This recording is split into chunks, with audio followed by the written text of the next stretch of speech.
अस्सलाम वालेकुम फ्रेंड्स, मैं आपके लिए वोकैबुलरी का बैंक लेके आया हूँ। सिनोनिम्स आपके लिए लेके आया हूँ जो कि आप देखेंगे, पढ़ेंगे, आपको समझ आएंगे और पेपर के लिए, प्रेसी के लिए और आपकी वोकैबुलरी बैंक को एनहांस करने के लिए बहुत काम आएंगे आपको। स्टार्ट करते हैं। मैंने 5 वर्ड्स यहाँ पे लिखे हैं, उनके सिनोनिम्स, उनके मतलब, उनके सेंटेंसेस। तो स्टार्ट करते हैं बगैर टाइम वेस्ट किए। पहला है जी आपका इनएक्टिव। अब इनएक्टिव के सिनोनिम्स फॉर एग्जाम्पल प्रेसी में आ जाता है, लेकिन वो किस कंटेक्स्ट में यूज़ हुआ है ये इंपॉर्टेंट है। तो लेक्चर बनाने का मकसद भी है कि आपको कंटेक्स्ट समझ आए। इनएक्टिव का पहला मैं लिखा इनर्ट। इनर्ट आप तब यूज़ करते हैं जब स्ट्रेंथ की बात हो अंदर, यानी कि कोई स्ट्रेंथ ना हो मूव होने की किसी, तो उसको इनर्ट में लेके आएंगे। It's related to strength.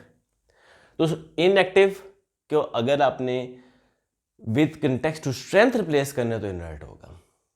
Lifeless, वो भी आपका जब बिल्कुल स्ट्रेंथ ना हो तो वो भी इस कंटेक्स्ट में यूज हो सकेगा। लेकिन स्टॉक स्टिल में मे बी स्ट्रेंथ हो लेकिन वो डेड स्टिल है।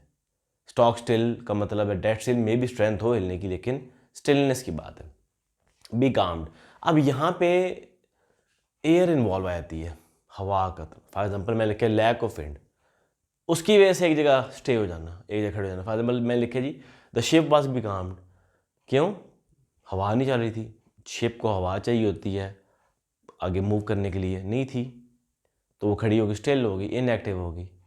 तो ये आप कहीं अगर मूवी देख रहे हैं तो वहाँ पे अगर कहीं पे शिप खड़ी है तो आप भी काम ही कर सकते हैं कि विंड ना होने की वजह से है।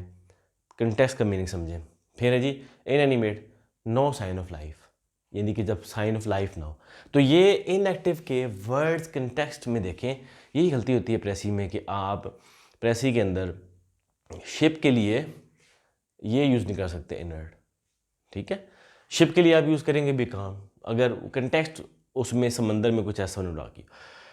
तो सिनोनिम को यूज़ करना भी बड़ी अच्छी टेक्निक होती है कि आपने इसको किस कंटेक्स्ट में यूज़ किया। यहाँ भी बच्चे फेल जाते हैं। अब दूसरा देखते हैं, इम्प्यूट एक्यूज़ करना, चार्ज करना, क्रिमिनेट करना भी एक्यूज़ होता है। लेकिन रिवाइल क्या होता है? जिसमें इंसल्ट इन्वॉल्व हो। इस तरह से एक्यूज़ करना कि उसमें इंसल्ट इन्वॉल्व हो जाए, तो ये बिहेवियर इंसल्टिंग जब होता है। रिवाइल डिनाउंस करना, पब्लिकली डेग्रेडेशन इन्वॉल्व होती है गलत की है, ठीक है। तो यहाँ पे जो सेकंड वन है ये आप अक्सर देखते हैं, किसी को एक्यूज़ करना, किसी पे चार्ज लगा देना, या किसी को जो से है वो इंसल्ट करना। जब इंसल्ट में बात आ जाए तो आप रिवाइल में चले जाएंगे, पब्लिकली गलत कहना तो डिनाउंस में चले जाएंगे। इनके सेंटेंस ही मैंने बनाए हैं, वो मैं आपको पढ़ के सुनाता हूँ। तो ये इसके हो गए। फिर जी फॉरलॉन। फॉरलॉन मिजरेबल होता है, पिटीफुल होता है। पिटीफुल होता है जिसमें सिंपथी आपकी, इतनी हालत किसी चीज़ की खैर हो गया, आपको सिंपथी आ। वो फुल का मतलब आप जानते हैं जी, बिल्कुल हालत खैर में गया हो। लेकिन बेलफुल थ्रेटनिंग वे में आ जाता है कि थ्रेटनिंग फील हो रहा हो। और ग्लम इन्वॉल्व फीलिंग रिजेक्शन, ठीक है। अब यहाँ पे वॉर्डन में जो गुलाम है ये रिजेक्शन की फीलिंग, यानी कि अगर आप किसी की फीलिंग रिप्रेजेंट कर रहे हैं उसकी रिजेक्शन की, तो आप गुलाम यूज़ करेंगे। उसमें फिर आप पिटीफुल या मिजरेबल यूज़ नहीं करेंगे, ठीक है। मिजरेबल कंडीशन अगर किसी शख्स की आप देखें कि बिल्कुल रिजेक्टेड है तो गुलाम बेहतर वर्ड है बजाय मिजरेबल के।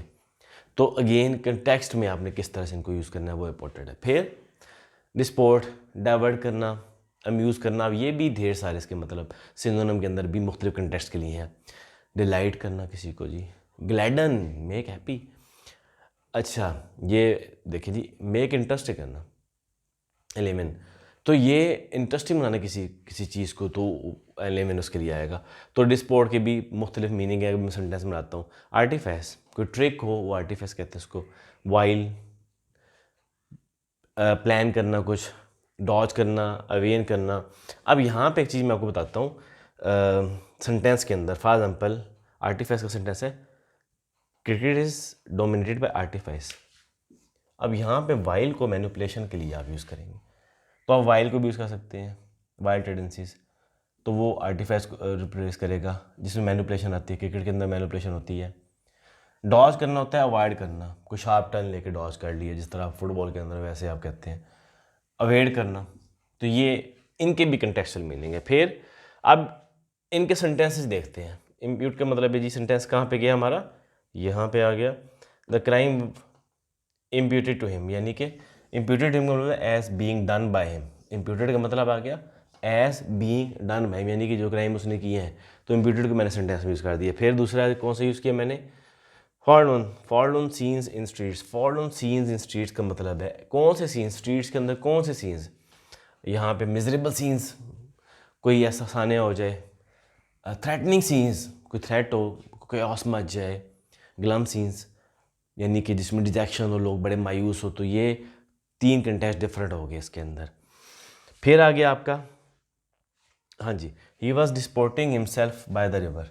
अब डिस्पोर्ट करने का यहाँ पे मतलब है जी डाइवर्ट करना, अम्यूज़ होना, तो अम्यूज़मेंट में आ जाएगा, ये डिलाइट में आ जाएगा, ये ग्लैडन में आ जाएगा, ये इसका मतलब आपका आ गया इस सेंटेंस के अंदर। तो ये सिनोनिम्स जो से हैं, अब आप देखें कि सिनोनिम्स को इस्तेमाल करेंगे तो उनका मीनिंग चेंज हो जाता है थोड़ा बहुत।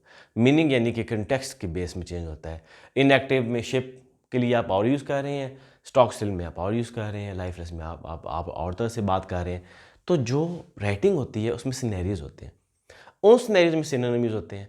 और ये जो मैंने आपको लिस्ट दी है और मैंने आपको एक्सप्लेन किया है, अब आप समझें कि किस तरह से मुख्तलिफ सिनेरियोज में वर्ड का सिनोनिम चेंज होता है और यही राइटिंग में इम्पैक्ट डालता है। उम्मीद करता हूँ कि पसंद आया होगा। कमेंट में अपने रिव्यूज़ रात में शेयर करें और शेयर करते रहिए। Thank you so much.